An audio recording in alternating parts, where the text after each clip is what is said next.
نەخۆشی شەکرە و خوێن و ڕۆژوگرتن ئاینەکان ڕۆڵی گرنگیان هەیە لە ژیانی مرۆڤدا. ئەو کەسانەی کە نەخۆشن پێویستە بزانن ڕۆژوگرتن واتە هیچ نەخواردن لە تەواوی ڕۆژەکەدا. ئەمە بۆ کەسە تەندروست باشەکان ڕاهێنانێکی باشە.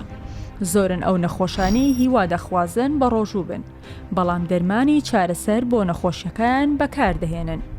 کاتێک تۆ نەخۆشیت چۆن دەتوانیت گرنگی بە نەخۆشیەکەت و بە ڕۆژوەکەشت بدەیت؟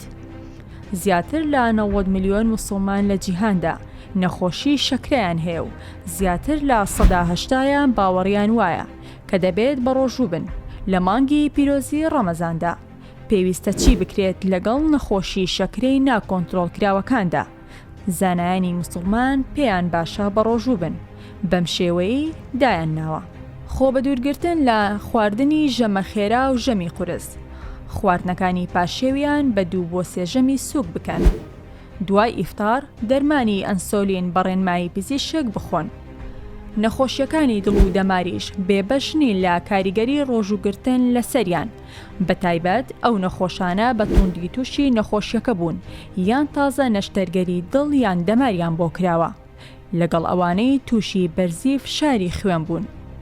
ڕۆژوگرتن فشار لەسەر جەستە دروست دەکات و تووشی وشکبوونەوەی دەکات، بە تایبەتی لە کاتە گەرمەکاندا.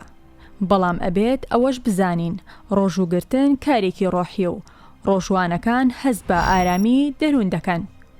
ئەمەش کەشێکی باشە بۆ توشبوانی نەخۆشیەکانی دڵ و پەستانی خوێن. ئەم جۆرە نەخۆشیە پێویستە لەسەر نەخۆش لە دوای بەربانگەوە کاتەکانی پاشێ و بڕی پێویست ئەو بخواتەوە. ئەو جۆرە خواردنانە بخوات کە دەوڵەمەندن بەڕیشاڵەکان. پێویستە خۆپارێزی بکات لە بەکارهێنانی خوێ. ئەو نەخۆشانەی وەرزشیان بۆ دانراوە لە ڕەچەتەی چارەسەریدا پێویستە شەوانە وەرزش ئەنجام بدەن.